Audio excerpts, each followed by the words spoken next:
If you've been watching my reviews for a while, or you saw the poll/post I posted about this episode a few weeks ago, or both, then you know exactly what I'm about to say about episode 76, which is the exact same thing I say basically every time I review episodes like this. That it's a fun and enjoyable episode, yes, but one that is ultimately nonsensical, random, and mostly pointless, that adds very little, if at all, to the story and characters while also lacking greatly in thrills and excitement, but that cannot be criticized or called a bad episode simply because of such reasons. Being unspectacular and unexciting is not a sin after all. At least most people would agree. Moreover, episodes like this almost always serve a purpose and or throw in at least a couple of things that have value, usually in relation to characters, which prevents them from being completely without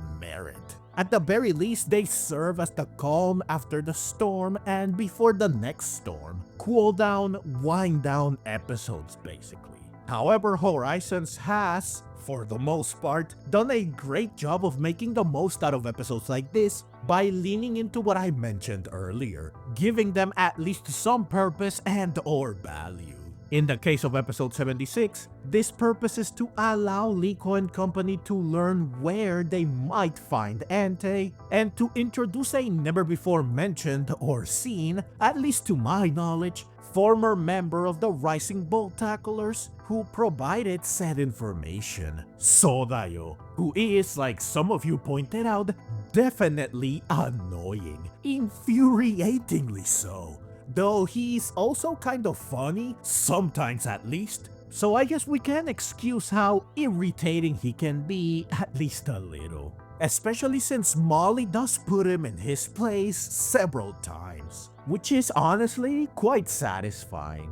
Speaking of Mollie, we do get to learn a bit about her, which is how this episode chooses to have at least some value, and yet another reason why we can't forgive Sodayo's tiresome antics, since he's the one that gives us a look into Mollie's past. Turns out she used to be a prime and proper lady, not only in the way she acted and talked, but also in the way she dressed, including a familiar hairstyle. All these details are a complete departure from the Mollie we know today. Getting to learn about her backstory is by far and away the best part of this episode, though it is also my greatest gripe with it. We just don't get enough of said backstory to satiate our curiosity or to elevate this episode into being something more memorable and meaningful. I rather we got more of Mollie and her past instead of the weird Espathra versus Farigiraf conflict Liko and friends find themselves embroiled in after heading into the savannah to look around for Pokémon soon after the airship descended in the area so that they could meet up with Sodayo. Something Mollie was adamantly against, clearly demonstrating that she very much does not like him.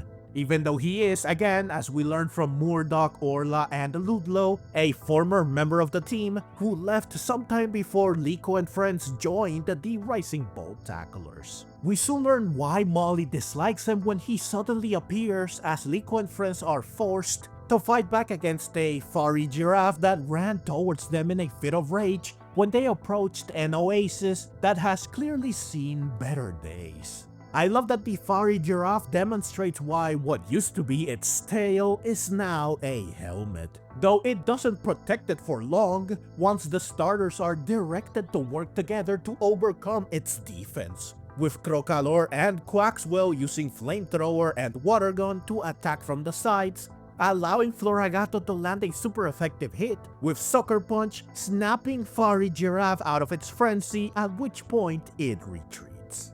But yeah, Sodayo appears and he immediately starts spouting some random nonsense about Liko and friends being members of a rumored secret society that goes around fighting Pokemon. Liko and friends are understandably confused and they refute his claim. However, he doubles down on it, saying that the truth is what you make of it. A statement that perfectly sums up his character and everything he says and does in this episode. Basically, he takes facts and he bends them in order to paint an exaggerated reality of what is actually going on, though a nugget of truth still remains. His fabrications are always more glamorous, exciting, fascinating, etc. than the real thing. Given his occupation, which we find out about in the next scene, this tendency of his makes perfect sense. So just as he's asking to interview Liko and friends, Fried soon appears to introduce him to them and to lead them all back to the airship, where Sodayo gets to reunite with the rest of the team, which delights him. Here we learn, courtesy of Orla, that he's a journalist, which, like I alluded to earlier, explains why he simply loves to sensationalize everything. It makes for better articles. Mollie, who was hoping to avoid them because, again, she does not like him, ends up unknowingly walking into a reunion that delights Sodayo, a sentiment she does not share. While he wishes to speak with her about fun things like they used to, revealing that they only did so for 2 days, she adamantly refuses while mentioning that she never did like his personality. He also hints at Mollie's past, saying that she looks totally different now. She looks cooler. Before he can say more, she threatens him into staying quiet. So she's embarrassed of her past, and he's not the best person to share secrets with. Before he can spill the beans, and before she's forced to strangle him, Fried asks him about Entei. You know, the reason why they met up with him in the first place. Annoyingly, while he has no trouble divulging information unprompted, when people actually ask him for information, he interrupts them, saying that he is aware of what they want to know, and he proceeds to go off on a tangent that is completely unrelated. Something that frustratingly becomes a recurring gag in this episode, allowing his shenanigans to be dragged all the way to the end of the episode. Which is when he finally reveals what he knows about Entei in an unclimactic way that makes you want to, well, strangle him. In a friendly way, of course, like Homer and Bart. So Dot soon shows Liko and Roy an occult magazine that features articles written by Sodayo, including one about legendary Pokemon, revealing that he might know about Entei after all. Though of course, as Liko points out, this is an occult magazine, so a lot of what is written in it might not be true. Sodayo soon appears and he incorrectly assumes that Liko and friends are fans of his. Well, incorrectly in the case of Liko and Roy. It turns out that Dot is a fan of his, saying that she loves the unique way he digs deep into mysteries. Seeing how invested they are in his craft, he decides to write his next article on them, something that thrills Liko and Roy. Dot, however, is apprehensive instead, which is to be expected. Roy soon seizes this unexpected chance to speak with Sodayo face to face to ask him about Entei. But again, getting the information you want out of him is easier said than done. He cuts off Roy mid-sentence because he knows what he's about to ask. He wants to know the unbelievable but definitely real stories that are certainly not lies surrounding Orla, Murdoch, and Ludlow. Orla supposedly made a super fast ship that circumnavigated the globe using the power of Pokemon to the max. Murdoch supposedly created a legendary dessert that he never shared the recipe of with anyone, forcing patissiers the world over to chase him. And Ludlow is supposedly a hero, he just hides his tempered body of steel. Okay, this last one is actually true, of course, though only we the audience know this. Given how impossible it sounds, Liko and friends obviously dismiss it right away. They don't even entertain it like they did with the other stories. Now, considering what the next episode is about, I think it's fitting and hilarious that Sodayo brings this up. It's almost like a wink-wink to the audience. Also, this proves that Sodayo isn't completely full of it. At least one of his stories was 100% true, which is a testament to the fact that he only lies most of the time. So he's like 95% exaggerated lies, 5% truth. Emphasis on exaggerated because again, his stories do have a nugget of truth. Well, mostly. Liko and friends confront him regarding his tall tales, but he denies lying, saying again that the truth is what you make of it. He then decides to share a similar story about Mollie, but she appears just in time to stop him and to threaten him once more. This makes him comment on how she is quite scary now, quite different from how she used to be. To prove this to Liko and friends, he shows them a picture of him and Mollie, revealing that, as he puts it, she used to be the perfect picture of a demure gal. This finally makes Mollie make good on her threats. She has Chansey give Sodayo the Team Rocket experience. He conveniently lands near Freed, who is currently searching for clues as to why the Farigiraf from earlier attacked Liko and friends, who soon show up looking for Sodayo, wondering if he's okay. He is. Sadly, some might say. Mollie probably would. They take this chance to once again ask him about Entei, but yet again he interrupts them. This time because the Farigiraf returns, still on a rampage, but this time it brought friends. Cap stops them in their tracks with Thunder Punch. Soon, another wild Pokemon on the warpath joins the fray, and Espathra. Now I must confess, rather embarrassingly, that while I did find Espathra's hairstyle familiar, I could never pinpoint why. Well, its Japanese name, which is Quespatra, finally allowed me to figure out what inspired this design. The name Espathra also now makes more sense. You learn something new every day. But anyways, the Espathra and the Farigiraf get into a clash of psychic-type moves that soon evolves into something resembling a space-time distortion from Legends Arceus. This is probably not intentional, meaning it's not a reference, but it looks very cool nonetheless. The clash soon intensifies to the point that the nearby cliff shatters, putting Liko and company at risk. Thankfully, Chansey comes in to save the day like a torpedo. Realizing that the root of the conflict is the dried up Oasis, its current state prevents it from serving as a water source for both Espathra and the Farigiraf, making the latter be extra protective of it, hence why one of them attacked Liko and friends when they got close to it. Crocalor shatters several massive rocks that were blocking the flow of water, allowing the Oasis to return to its normal size. Since there is now plenty of water for everyone, Espathra and the Farigiraf stop fighting and they proceed to get along just fine. With the crisis resolved, Liko and friends try to ask Sodayo about Entei again, and this time they finally succeed since he somehow manages not to interrupt as usual. Despite all the effort it took to get to this point, the revelation ends up being pretty straightforward and unspectacular. There have been several sightings of Entei in Olivine City, making this the best place to look for it. To add insult to injury, Sodayo says, "That's all you wanted to ask me?" Making it sound like they made a huge deal out of something so simple, but he's the one that turned it into such a laborious ordeal. With their destination in mind, Liko and company part ways with Sodayo, who hopes to meet up with them again.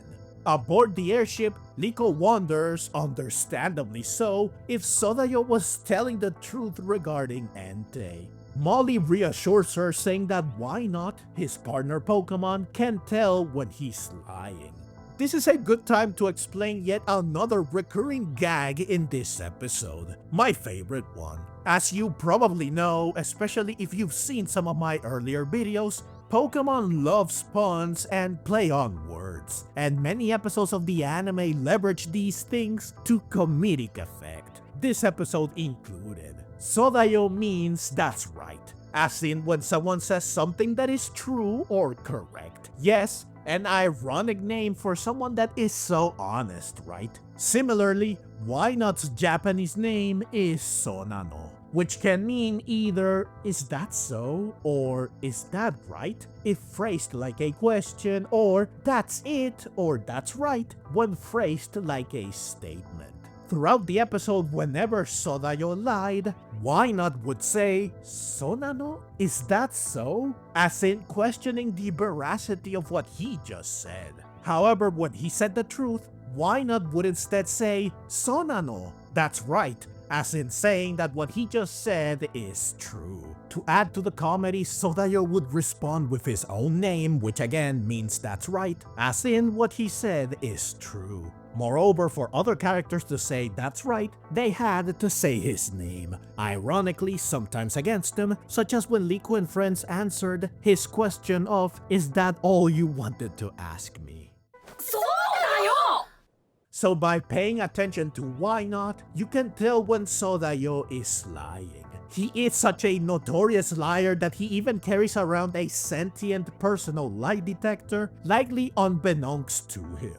This hilariously makes rewatching the episode or just watching it while being aware of this particularly funny. Like I've stated before, I love puns and play on words like this. They are always fun to pick up on, and I always wonder how they will be adapted for other languages when the episode in question is inevitably dubbed.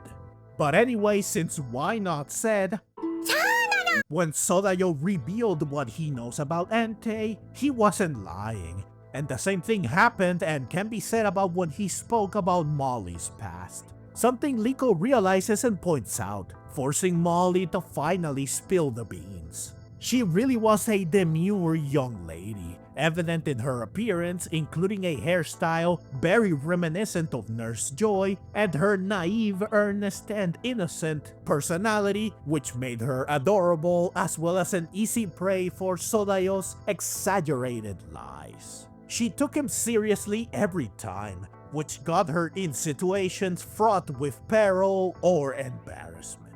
To this day, she has no idea if he was just picking on her or if he was just genuinely trying to teach her something.